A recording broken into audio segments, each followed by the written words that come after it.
दुनिया की सबसे ऊंची पर्वत चोटी कौन सी है? बड़ा आसान सा सवाल है।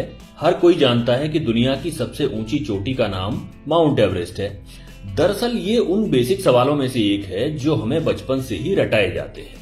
आप में से बहुत से लोग ये भी जानते होंगे कि माउंट एवरेस्ट का नाम एक अंग्रेज अधिकारी सर जॉर्ज एवरेस्ट के नाम पर रखा गया था। लेकिन जो आप में से बहुत से लोग नहीं जानते होंगे वो ये है कि जिन सर जॉर्ज एवरेस्ट के नाम पर माउंट एवरेस्ट का नाम रखा गया, उन्होंने न तो कभी माउंट एवरेस्ट की ऊंचाई मापी और न ही वे कभी अपने जीवन में माउंट एवरेस्ट के आसपास भी फटके। जी हां, बल्कि आपको और भी सुखद आश्चर्य होगा जब आप ये जानेंगे कि एवरेस्ट की ऊंचाई नापने वाला शख्स कोई ब्रिटिश नहीं बल्कि एक भारतीय गणितज्ञ था और इस भारतीय का नाम था राधानाथ सिकदर। क्या आपने ये नाम पहले कभी सुना है? शायद नहीं। हम में से बहुतों ने नहीं सुना होगा, क्योंकि हम जो इतिहास पढ़ते हैं वो ज्यादातर वही है जो अंग्रेज या विदेशी इतिहासकार हमारे लिए छोड़ गए हैं। राधानाथ सिकदर भारत की उन अनेकों अल्पज्ञात महान विभूतियों में से एक है जिन्हें इतिहास में वह स्थान नहीं मिला जो मिलना चाहिए था। जहां तक जॉर्ज एवरेस्ट के माउंट एवरेस्ट से संबंध का प्रश्न है तो यह कहना गलत नहीं होगा कि उनके जीवन की सबसे बड़ी उपलब्धि यही थी कि उन्होंने राधानाथ सिकदर को खोज निकाला था।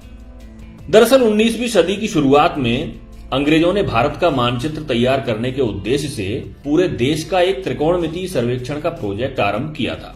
इसी प्रोजेक्ट के तहत सन 1830 में सर जॉर्ज एवरेस्ट नाम का एक अंग्रेज अधिकारी सर्वेयर जनरल ऑफ इंडिया बनकर भारत आया। भारत आने के बाद जॉर्ज एवरेस्ट ने एक ऐसे व्यक्ति की खोज शुरू की जो स्फेरिकल ट्रिग्नोमेट्री में विशेषज्ञ हो। तब उनके एक शिक्षक मित्र ने उन्हें कोलकाता के एक युवा छात्र राधानाथ सिकदर का नाम सुझाया, जिसने अपनी गणितीय प्रतिभा से अपने शिक्षकों को कायल कर रखा था। फिर क्या था, सर जॉर्ज एवरेस्ट ने राधानाथ सिकदर को अपने विभाग में कंप्यूटर के पद पर नौकरी पर रख लिया। उस समय आज की तरह कंप्यूटिंग का काम कंप्यूटर मशीनों से नहीं बल्कि इंसान कंप्यूटरों से कराया जाता था, जो कागजों पर प्राप्त डेटा को कंप्यूट करते थे। राधानाथ सिकदर बेहद मेहनती और प्रतिभाशाली इंसान थे, जिसके कारण सर जॉर्ज एवरेस्ट उनसे काफी प्रभावित रहते थे। फिर आया साल 1843, जब जॉर्ज एवरेस्ट रिटायर हो गए और उनके स्थान पर नए सर्वेयर जनरल बने कर्नल एंड्रयू स्कॉट वॉ। अब ध्यान रहे, अब तक माउंट एवरेस्ट, जिसे उस समय पीक एक्सवी के नाम से जाना जाता था, की ऊंचाई नापने का काम शुरू नहीं हुआ था। ये तो कर्नल एंड्रयू स्कॉट वॉ थे जिन्होंने राधानाथ को पीक एक्सवी की ऊंचाई मापने का काम सौंपा। राधानाथ अपने काम में जी जान से लग गए और सालों की कड़ी मेहनत के बाद आखिर 1852 में पीक एक्सवी की ऊंचाई बताने में सफल हुए। उन्होंने बताया कि इसकी ऊंचाई 29,002 फीट है, जो दुनिया में ज्ञात सभी पर्वत चोटियों से ज्यादा है। लेकिन इसके बाद भी इसकी तत्काल घोषणा नहीं की गई, क्योंकि राधानाथ अपनी हर गणना से हर तरह से संतुष्ट होना चाहते थे।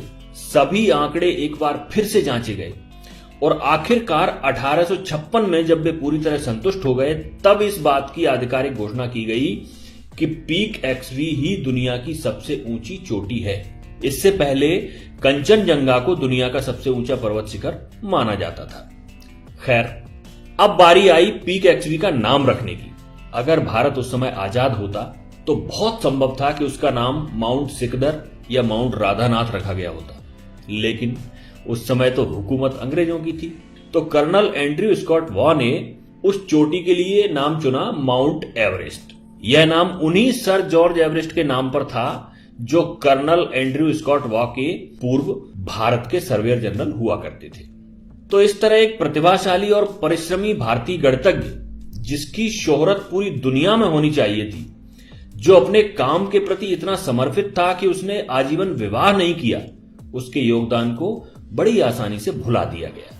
लेकिन उस समय तो जो हुआ सो हुआ, शासन अंग्रेजों का था और हम ज्यादा कुछ कर नहीं सकते थे।